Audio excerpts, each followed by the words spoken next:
প্রণালীতে আটকে থাকা বাণিজ্যিক জাহাজগুলোকে নিরাপদে বের করে আনতে প্রজেক্ট ফ্রিডম নামে একটি নতুন উদ্যোগের ঘোষণা করেছেন যুক্তরাষ্ট্রের প্রেসিডেন্ট ডোনাল্ড ট্রাম্প। রোববার ট্রুথ সোশ্যালে দেওয়া পোস্টে তিনি জানান, ইরানের অবরোধে বিশ্বের গুরুত্বপূর্ণ এই বাণিজ্যিক জলপথে শতাধিক জাহাজ আটকা পড়েছে।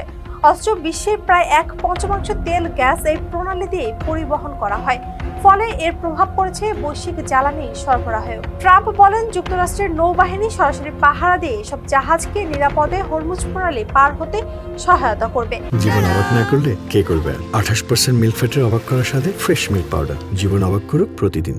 বিভিন্ন দেশ তাদের জাহাজ ও নাবিকদের উদ্ধারে সহায়তা চাওয়ার পরেই এই সিদ্ধান্ত নেওয়া হয়েছে বলে জানান তিনি আরো বলেন, সোমবার থেকে এই প্রকল্প শুরু হবে এবং এটি একটি মানবিক উদ্যোগ, কারণ দীর্ঘদিন আটকে থাকার কারণে অনেক জাহাজের খাদ্য ও জরুরি সরবরাহ সংকট তৈরি হয়েছে। তবে এই কার্যক্রমে কোনো ধরনের বাধা এলে যুক্তরাষ্ট্র শক্ত হাতে তা মোকাবেলা করবে বলেও হুঁশিয়ারি দিয়েছেন ডোনাল্ড ট্রাম্প।